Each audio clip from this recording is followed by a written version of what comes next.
how do we sort of conceptualize subsection 2 of section 6A and subsection 3? All right. Subsection 2 deals with people who are in the electoral roll as on 1/1/1966. Right. They're all post-1951 people, Right. but who are in the electoral roll as of 1/1/66. Right. That's why subsection 2 refers to the electoral roll of 1/1/66, 66 electoral roll.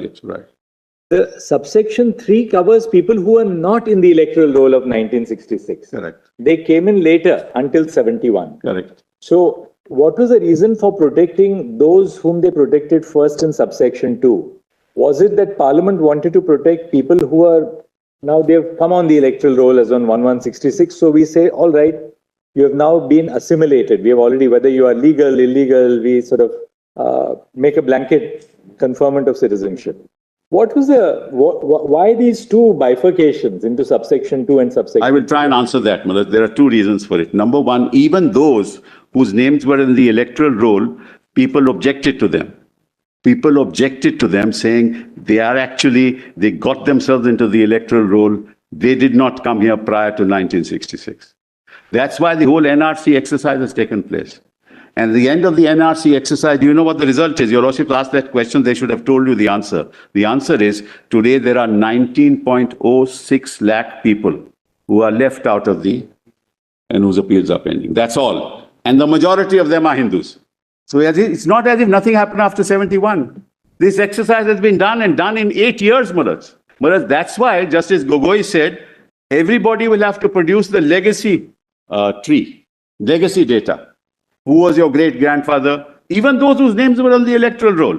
So in the NRC, every citizen, every person in Assam had to face the test.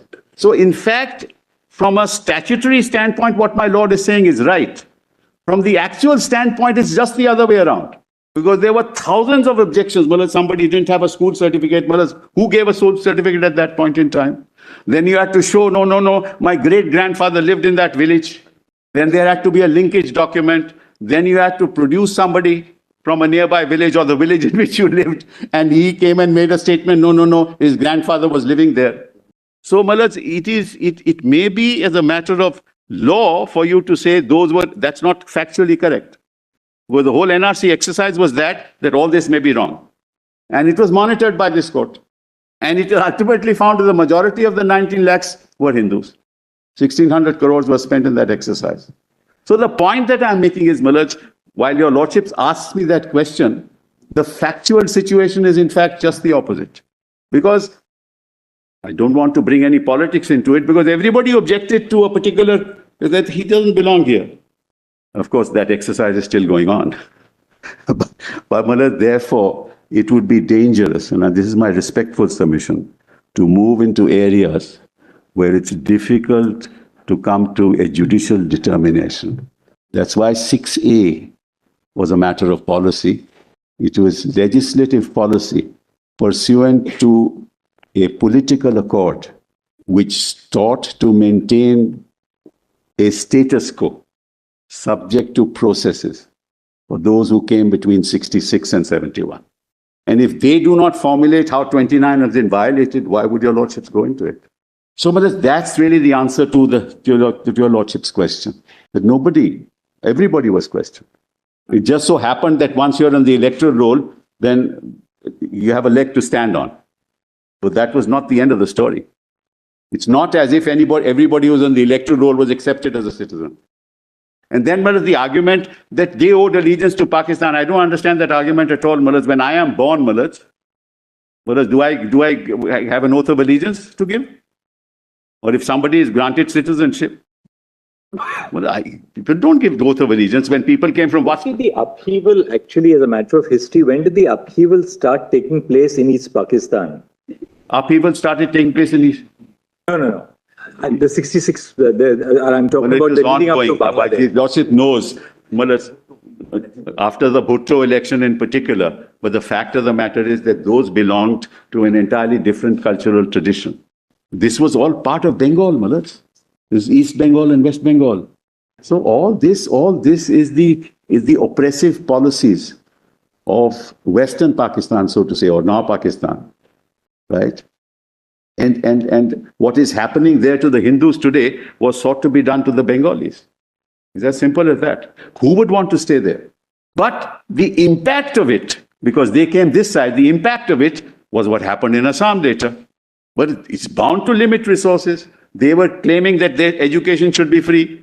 And then what happened? The tea plant, see, the tea planters came here much before 1951. You know, Operation Searchlight is initiated by General Yahya Khan on the 25th of March. Yes. Now, interestingly, Section 6A, 25th of March 1971, is not the commencement of the provision. It's the end of the provision. End of the provision. Yes, right? Yes. So, if at all, one would anticipate that the influx would take place around or after 25th of March 1971. It didn't. What the statute does is to go back 5 years to 66, 1166. Yes. What is the reason for that 1166? As I told you, but 66 because of the electoral roll. After that, the electoral roll of 1166, which was used for conducting the elections of 67, covered all those people who had entered India prior to 1166. Yes. Right? Yes. That is covered by 6A2. Yes. Just see how it is. I'll just tell you how 6A is worded. 6A2. All persons of Indian origin who came before the 1st of January 66 to Assam from the specified territory, now bracket, very important, including such of those whose names were included in the electoral rules for the purpose of the general election to the House of the People held in 1967. Correct.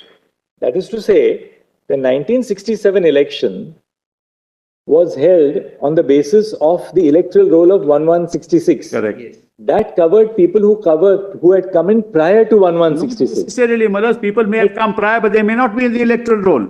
You're right. I'm not talking about the exclusion. Yes. But 6A2 covers people post 1166. Yes. Right? I can understand 6A2. 6A2 says, whoever now we have included in our electoral roll, we'll give them citizenship. Therefore, anybody whose name was in the electoral roll of 1166 got the benefit of citizenship, but under which provision? Under 6A2. Yes. Now, what is the logic for 6A3? But I'm saying, many people who had come in even earlier, but they had no evidence to show. There are many people who came in earlier. No. The war is later. War is not then. It's 65 war happened. 6A2 you cannot justify on the ground of the Bangladesh liberation. No, I'm not. There is a Pakistan war, Indo-Pak war of 65. The election took place in East Pakistan. Mujibur Rahman won. There was unleashing of violence. He was not allowed to be sworn in. That's what happened. 70. Yes, in December 70. That's the violence that happened. He was not allowed to be sworn in. But that is 3 months before our cutoff. That's why, that's precisely why I'm saying, that 3 months has been also excluded, as your Lordship sees now, from March onwards. Therefore, it has nothing to do. This exodus didn't happen from East Pakistan or Bangladesh at that point in time. This is all prior. I mean, there's one way of dealing with it, which is that Parliament has legislative domain over what cutoff date to adopt. That, of course. Unless the cutoff date is palpably arbitrary. That's correct. You normally allow Parliament. But apart from that, that can always be a judicial mantra, but we are trying to figure out what was the logic. But it's not just a cutoff date. It is to prove your residence. Sorry? It's not. Said a person who got 17% of the 2% vote, won the election. So that was rejected by the people. So it was, but the 66 onwards, you had to show evidence that you were resident for 10 years. All right, Mr. Sibal. So therefore, that's over. Anything else? No, I don't think so. I just want to. And therefore, there are only two aspects: the date and the territory. The tea plantations, the traders came much earlier. So the date and the territory are the two aspects which are considered. I'm deeply obliged. Thank you, Mr. Sibal. Yes, Ms. Jai Singh. No, my lord is only confining to 6A. Why are you worried? They were worried they'll go beyond 6A. Of course not. We haven't argued that. No, we are very clear in our mind. We have not heard Because it has Mr. other Divan has not applications. argued that. Mr. Solicitor has not argued anything Yeah, beyond because 6A. 2024 is round the corner, Mullah, then nothing should be.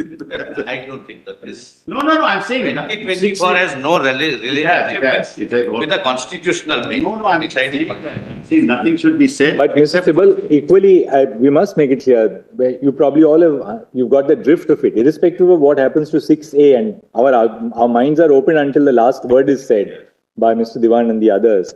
Irrespective of that, we intend, because it's a constitutional court, on what is being done to take care of the problem of illegal migration. That's something which I think we have to address in this judgment. We do propose to address it because irrespective of what happens to their plea on 6A, I mean, the cause of the petition, there is a great deal of there's a great deal of substance in what their grievance. I mean, look, what are you doing to our state? Therefore, I will not very categorically and candidly say that I am not trivializing their problem. Neither are we. I am answering only the constitutional question. This is a serious question, and as a custodian of fundamental rights of all citizens, the Lordship. We have to address that in any case. We must all of